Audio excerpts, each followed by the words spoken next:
They said if we lost the river, we lost the city. Standing in the ruins, it felt more like if we lost this one street, we lost the world. I was an infantryman in the Red Army, 62nd Army Sector, Stalingrad, late 42. By then, the city wasn't really a city anymore. It was smashed concrete, twisted steel, and dust thick enough to chew. We didn't use street names much. Landmarks were things like the burned-out tram, the shell of the factory, the house with half a roof. Our bit of hell was a block between a shattered factory and the Volga. One street cut through it, running down toward the river. That street didn't have a name anymore. It had a job. If we held it, we kept a corridor open from line to the Volga banks where supplies and reinforcements came in on little boats at night. If we lost it, the line in front of us starved, bled out, and the Germans rolled straight to the water. Simple. Our platoon had spent 3 days in the ruins of what used to be an apartment building overlooking that street. The front wall was gone, the floors half collapsed. We lived in rubble and dust, in rooms without ceilings and stairwells that went nowhere. During the day, the Germans shelled everything. At night, they probed forward, feeling for weaknesses. We did the same. Sometimes we fought over different floors of the same building like angry ghosts in a broken hive. By the time this really began, I hadn't been properly warm in weeks. My hands were always gray with dust, my lungs full of mortar smoke and powdered brick. Our company commander, a captain who looked 20 years older than he probably was, called us into what was left of a stair landing. A single candle guttered in a niche in the wall, throwing weird shadows on our faces. His voice was rough from shouting and smoke. "Listen," he said. "The Germans are massing in the next block over. If they break through there, they reach this street and cut the corridor to the river. If that happens, everything in front of us dies on the line." He tapped a filthy map.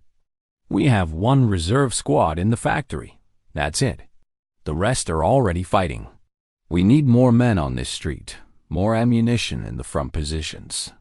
But the only path is down there." He nodded toward the opening where the staircase used to be, out over the street. "So?" someone asked. "So," he said, "we're going to carry it forward ourselves."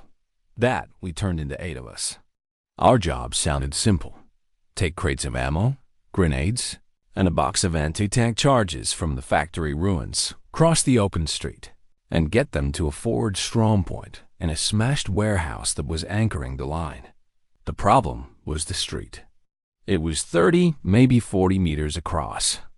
On the other side, 2 German machine guns had perfect fire lanes, and at least one sniper had already taken 3 of our men who got careless. In daylight, anything that moved there died. We tried crawling at night. They still saw. You could feel their eyes in the darkness. The captain laid it out.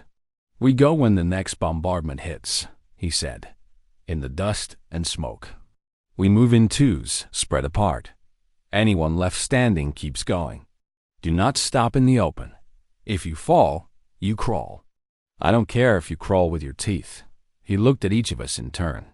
When his eyes met mine, all I saw was tiredness and decision. "You carry for the men in front," he said. "They depend on this. Understand?" We understood.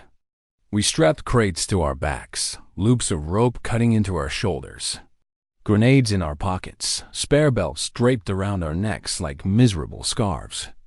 When the shelling started, it was like the sky fell sideways.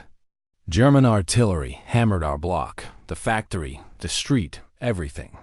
The building shook, dust raining from any pieces of ceiling still intact. Somewhere nearby, a wall collapsed with a roar.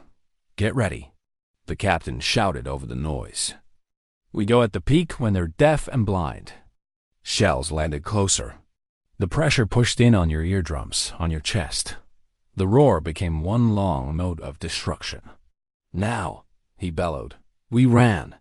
Out of the shattered doorway, down what used to be stairs, and into the open mouth of the street. The air was nothing but dust and smoke and flying grit. I could barely see more than a few meters ahead. It felt like running inside a sandstorm made of brick. I kept my head down and my feet moving. The street underfoot was a mess, broken cobbles, shell holes, chunks of concrete, twisted bits of rebar sticking up like metal thorns. Here and there, the black shapes of bodies lay half buried in dust, uniforms so gray they blended with the rubble. Halfway across, the bombardment began to lift. Not stop, just ease. That was the worst moment. That gap between the pounding and the silence. The moment enemy gunners could start thinking again. Machine guns found us. The first burst came from the left, from a ruined building whose top floor still clung to a half-collapsed wall. The sound was flat and cold, cutting through the fading thunder. One of our men ahead of me jerked and went down hard, the crate on his back twisting him sideways. He didn't get up. "Keep moving," the captain shouted from somewhere behind me. "Do not stop." I wanted to dive somewhere, anywhere, but there was nowhere to dive to. Just broken street and deadly air. So I ran. Bullets snapped around me. One hit the strap of the crate on my back, jerking me sideways. I stumbled, almost fell, limbs suddenly stupid. Behind me, another ranger. No, not ranger, I reminded myself. Different army, different war. Another soldier grunted, then cursed through his teeth. "I'm hit," someone yelled. "Crawl," the captain roared. "Crawl or you die there." I saw the dark opening of the warehouse ahead, a jagged gap in a wall where a door used to be. Inside, shadows moved, waving us in. I lowered my head and threw everything I had left into those last few steps. My legs felt like they belonged to somebody else. The crate dragged at my shoulders. My lungs burned. Rounds kicked up dust at my feet, snapped overhead, smacked into stone. The last few meters turned into a blur of pain and noise. Hands grabbed my coat and yanked me through the opening. I hit the floor and slid on rubble, chest slamming into something hard. "You alive?" someone shouted, dragging the crate off my back. "Not sure," I coughed. "Good enough," he said. "Get up. We still need hands." One by one, more of our little group stumbled or crawled into the warehouse. Not all of them. I remember that clearly.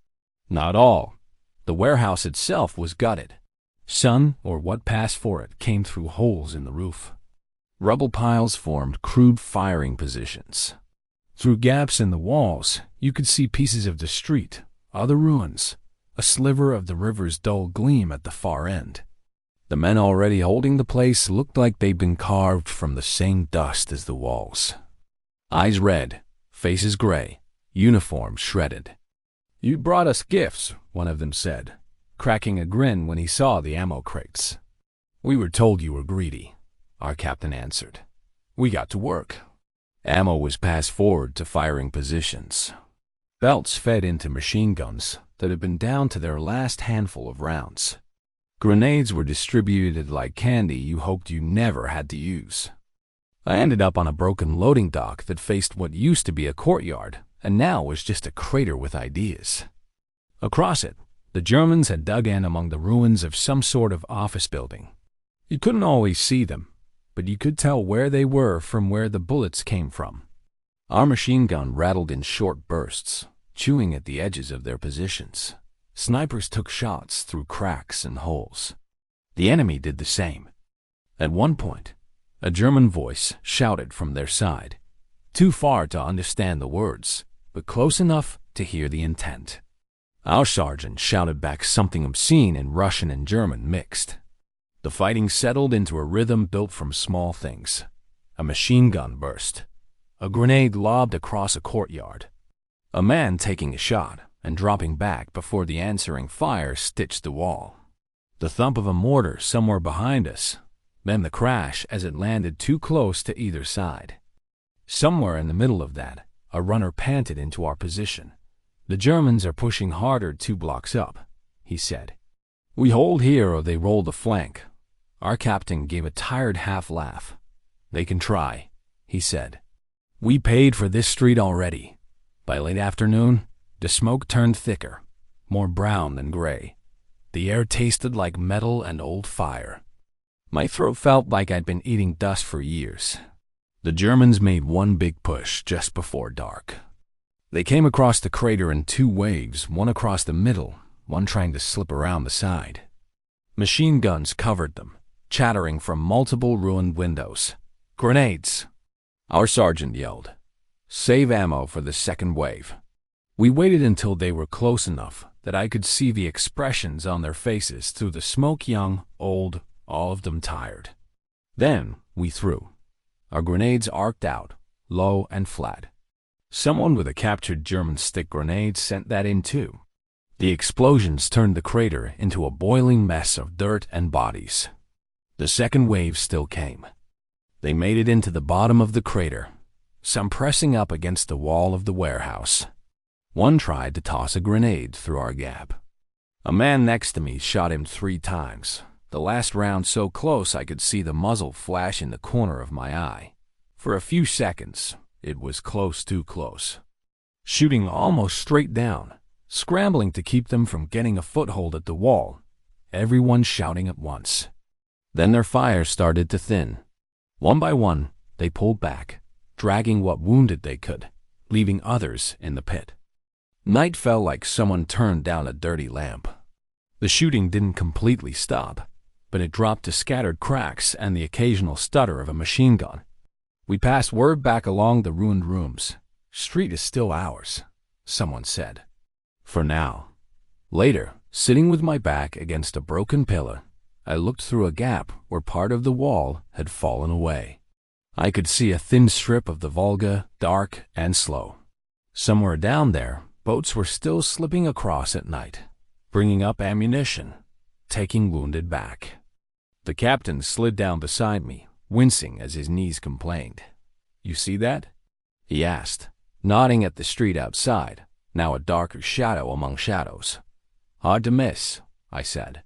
You kept that open today, he said. You and the others. I thought about the men who hadn't made it into the warehouse, the ones who fell on the way, the bodies half buried in dust. We kept it open for now, I said. Tomorrow they'll try again. He nodded. They will, he said. And so will we. People talk about Stalingrad in big ways turning point, annihilation, encirclements, whole armies disappearing. For me, it's that one nameless street. A run through dust and shrapnel with a crate on my back. Hands dragging me into a doorway. Ammo boxes being cracked open like treasure chests. A crater that turned into a graveyard. A thin view of the river that meant we weren't alone yet. They called it holding a corridor. For us, it was just not letting go of one broken street, so the men we'd never see at the riverbank had a chance to get food, bullets, or a ride back while the city tried to kill everyone in it a little bit slower.